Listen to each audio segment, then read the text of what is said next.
కూటమి ప్రభుత్వం ఏర్పడి 100 రోజులు అవుతున్న నేపథ్యంలో రచ్చబండ శ్రీకాకుళం జిల్లా ఇచ్చాపురం నియోజకవర్గంలో ఏర్పాటు చేయాలని ముఖ్యమంత్రి ఆదేశాలు జారీ చేశారు. ఈ నేపథ్యంలో జిల్లా యంత్రాంగం అప్రమత్తమయ్యి జరగాల్సిన కార్యక్రమాలన్నీ కూడా ఏదైతే ఎటువంటి అవాంఛనీయ సంఘటనలు జరగకుండా ముందస్తు చర్యలుగా అన్ని ఏర్పాట్లు చేశారు. శ్రీకాకుళం జిల్లాకు సంబంధించిన కలెక్టర్ అదే ఎస్పీ ప్రత్యేక బాధ్యతలు తీసుకున్నారు. దీనిపై ప్రత్యేకంగా ఆ నియోజకవర్గం ఎమ్మెల్యే నిన్న రాత్రి ఏదైతే సమాచారం ఇచ్చారో సమాచారం వచ్చిన దగ్గర నుంచి కూడా అధికారికంగా అన్ని ఏర్పాట్లు అయితే చేస్తున్నారు. అయితే జిల్లా వ్యాప్తంగా చాలా వరకు ఆ ప్రాంతాల్లో ఉద్దానంకి సంబంధించి కిడ్నీ డిసీజర్ ప్రాబ్లమ్స్ ఎక్కువగా ఉంటాయి కనుక వాళ్ళకి ప్రత్యేకంగా వాళ్ళతో కొంతసేపు భేటీ అవనున్నారు. మరో విధంగా వికలాంగులకు సంబంధించిన ట్రైసైకిల్స్ ఇచ్చే పనిలో కూడా ఉన్నారు.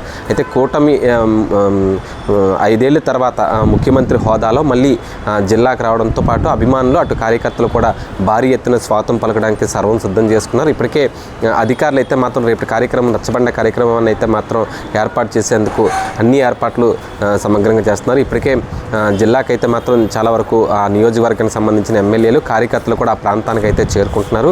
మరిన్ని ఏర్పాట్లు విస్తృతంగా చేస్తున్నారు. అయితే కూటమి ప్రభుత్వం వచ్చిన తర్వాత ప్రభుత్వం యొక్క లక్ష్యాలని ఎలా చేశారు ఏంటి అని దాని మీద కొంతమంది అక్కడితో మాట్లాడేందుకు చంద్రబాబు నాయుడు సిద్ధమయ్యారని చెప్పుకోవచ్చు. ది శ్రీకాకుళం నుంచి అప్డేట్.